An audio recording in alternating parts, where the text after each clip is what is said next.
The day I found out the woman I was about to marry had been lying to me for months was the day something inside me broke for good. Everything I believed about love, loyalty, and trust cracked in a single, breathless instant.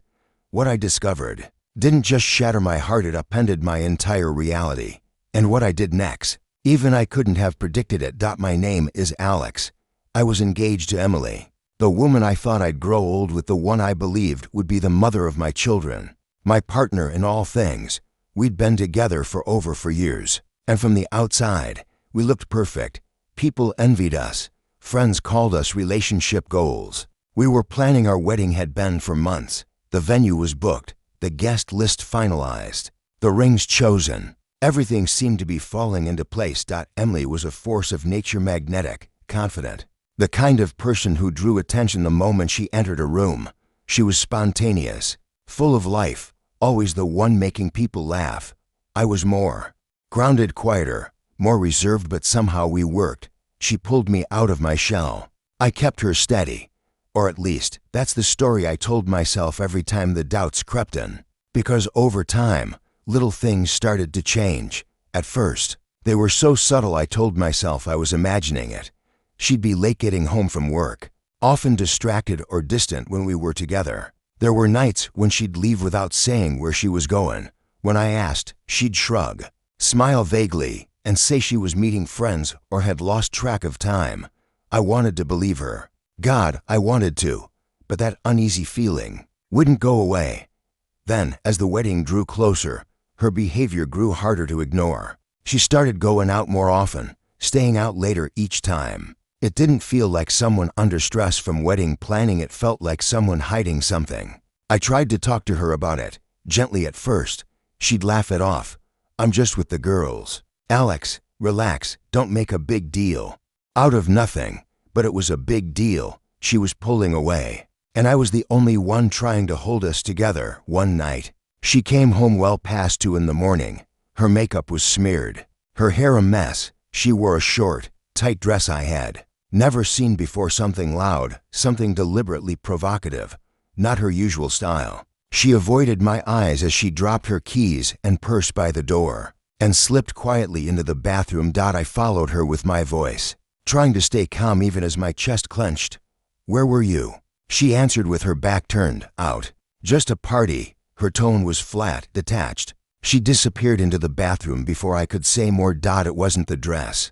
It wasn't even the lateness. It was her energy. The way her smile didn't quite reach her eyes anymore. The way she'd begun looking through me instead of at me. I wanted so badly to believe that it was just a rough patch, that we were stressed, tired, stretched thin by wedding plans. I told myself to trust her, but deep down, I was starting to feel like a stranger in my own relationship. Then came the night that changed everything. Emily told me she was going out again, another girls' night. She didn't even kiss me goodbye. I tried not to let it eat at me. I had dinner alone, watched some TV with the volume too loud, tried to pretend I didn't care that she was choosing to be somewhere else again. She came home around midnight. Her heels clacked on the hardwood like gunshots. I turned off the TV and watched her walk in wearing a tight red dress that looked painted onto her skin. Her lips were glossy, eyes glittering with something I couldn't name, but it wasn't joy. It wasn't the sparkle I used to love. Where were you? I asked, my voice quiet but firm. A party, she said casually, just some friends getting together. There was a sharp edge in her tone when she added, why do you care so much? I told you I was going. And that was it. The moment I stopped pretending, the moment I stopped lying to myself. Emily, I said, I've asked you over and over every time you go out.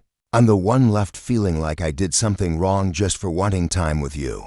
Why are you always avoiding me? Something flickered behind her eyes, annoyance, maybe even contempt. I'm going out whether you like it or not. It's just a party, Alex. Get over it. That's when I knew I was losing her. Or maybe I already had. The next day, the universe handed me clarity. She left her phone on the kitchen counter while she took a shower. I wasn't a snooper. I had never even considered checking her phone. But when it buzzed, a message from her friend Linda caught my eye. Just one line. I can't believe you did that last night. My chest tightened. I stared at the screen. trying to convince myself not to touch it. But my hand moved before I could stop it. I unlocked the phone. Messages, dozens of them, from Linda, from unknown numbers, conversations I wasn't supposed to see, plans, details, confessions. Emily hadn't just gone to a party. It was a swinger party. She hadn't just danced or flirted. She had slept with 3 men that night. At the same time, I couldn't breathe. My hands trembled. I felt physically ill. I put the phone down slowly, like it might explode. I sat on the couch for what felt like hours, numb, staring into nothing. My mind reeled. I didn't confront her. Not yet.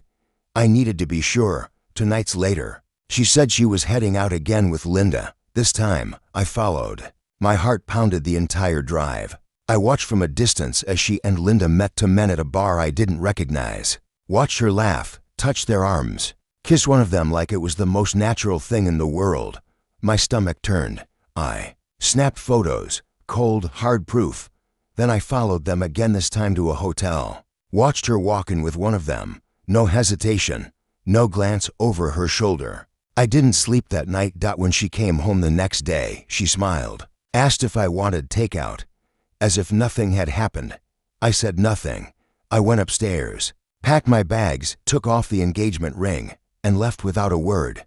That night, I slept in a cheap hotel, on the edge of town, alone. My phone buzzed endlessly, calls, texts, all from Emily. Where are you? Why aren't you answering? What's going on? I didn't answer. I didn't need to.